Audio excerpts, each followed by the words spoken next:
Assalamualaikum warahmatullahi wabarakatuh. Saya Putri Agnes Witmo. Kali ini saya akan memaparkan tentang bagaimana sih merancang perencanaan pembelajaran dan juga asesmen di paradigma baru secara efektif. Kita masuk ke pembahasan yang pertama.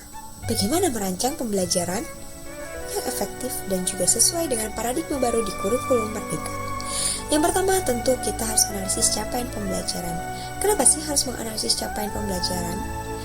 Hal ini dilakukan agar kita mampu mengetahui apa sih tujuan yang harus kita raih dari pembelajaran dan materi ini. Nah, tentunya dari menganalisis capaian pembelajaran, kita akan mendapatkan tujuan pembelajaran yang akan dicapai. Ketika kita sudah menganalisis, kita sudah merumuskan tujuan pembelajaran, kita lanjut ke tahap yang nomor 3, yaitu merumuskan alur tujuan pembelajaran. Prosesnya untuk mencapai tujuan pembelajaran, itulah yang dinamakan alur tujuan pembelajaran.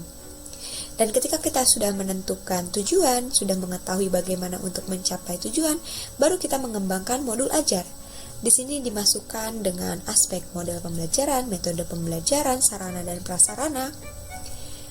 Gimana sih caranya yang lebih mudah untuk mencapai tujuan tersebut? Menggunakan model apa? Menggunakan teknik apa? Menggunakan media apa?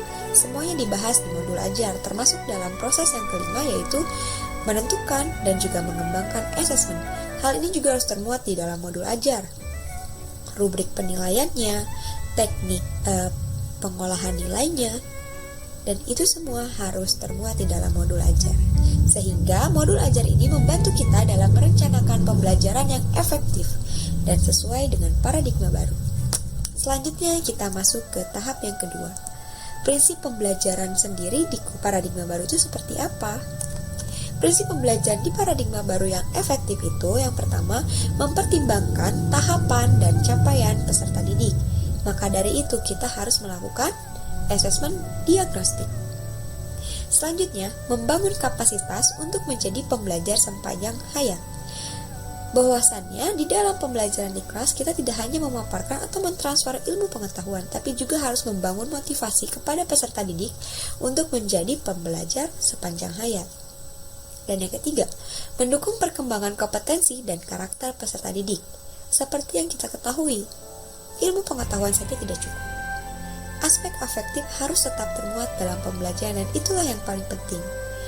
Maka dari itu, setiap pembelajaran berlangsung, kita harus mendukung peserta didik untuk memiliki kompetensi dan juga karakter. Yang keempat, menerapkan pembelajaran yang relevan. Tentu relevan dengan apa? Dengan tujuan pembelajaran yang akan diraih, dengan materi yang sedang dipelajari. Jadi semua harus saling bersangkut paut, saling berhubungan dan saling mengalir. Tidak ada jenjang-jenjang yang tersekat-sekat, tapi semuanya mengalir menjadi satu kesatuan. Makanya semuanya harus relevan. Dan yang terakhir, berorientasi pada masa depan yang berkelanjutan. Jadi usahakan pembelajaran itu harus menggunakan prinsip yang berorientasi kepada masa depan, yang tentunya harus berkelanjutan. Karena apa? Karena perkembangan teknologi akan selalu terjadi. Maka dari itu pembelajaran pun harus mengutamakan prospek-prospek atau kesempatan-kesempatan atau peluang-peluang apa yang akan berkembang di masa depan. Itu harus dioptimalkan. Selanjutnya kita akan membahas tentang pendekatan asesmen dan juga prinsip asesmen. Apa sih yang dimaksud pendekatan asesmen? Pendekatan asesmen ini adalah pendekatan yang akan kita lakukan dalam melakukan asesmen. Assessment as learning, assessment for learning, assessment of learning. Semuanya memiliki karakter dan tujuannya masing-masing. Ketika kita akan menerapkan asesmen formatif, asesmen sumatif, asesmen diagnostik, semuanya juga memiliki tujuannya masing-masing, dan itu harus disesuaikan dengan tujuan pembelajaran yang akan kita raih. Nah, selanjutnya ada prinsip asesmen. Asesmen merupakan satu kegiatan yang terpadu di antara kegiatan pembelajaran mengajar. Jadi asesmen bukanlah satu hal kegiatan yang terpisah dari kegiatan pembelajaran. Karena asesmen sendiri, khususnya asesmen formatif, merupakan asesmen yang berfokus pada perbaikan proses pembelajaran. Sedangkan sumatif adalah asesmen yang fokus pada hasil. Jadi di sini ada asesmen formatif, di mana asesmen yang melihat proses pembelajaran tersebut, apa yang harus diperbaiki.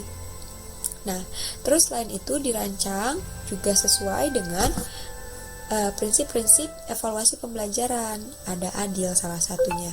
Selanjutnya, hasil asesmen harus dirancang atau disusun secara sederhana mungkin dan juga informatif. Agar apa? Agar hasil asesmen tersebut bisa digunakan oleh pihak-pihak yang memang memerlukan hasil asesmen tersebut untuk perbaikan mutu atau kualitas pembelajaran dan pendidikan di sekolah tersebut.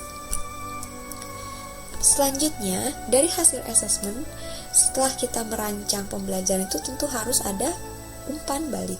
Umpan balik ini dihasilkan dari proses asesmen yang terjadi. Umpan balik di sini adalah menjadikan hasil asesmen sebagai bahan reflektif baik bagi guru, bagi peserta didik, bagi orang tua dan juga penyelenggara.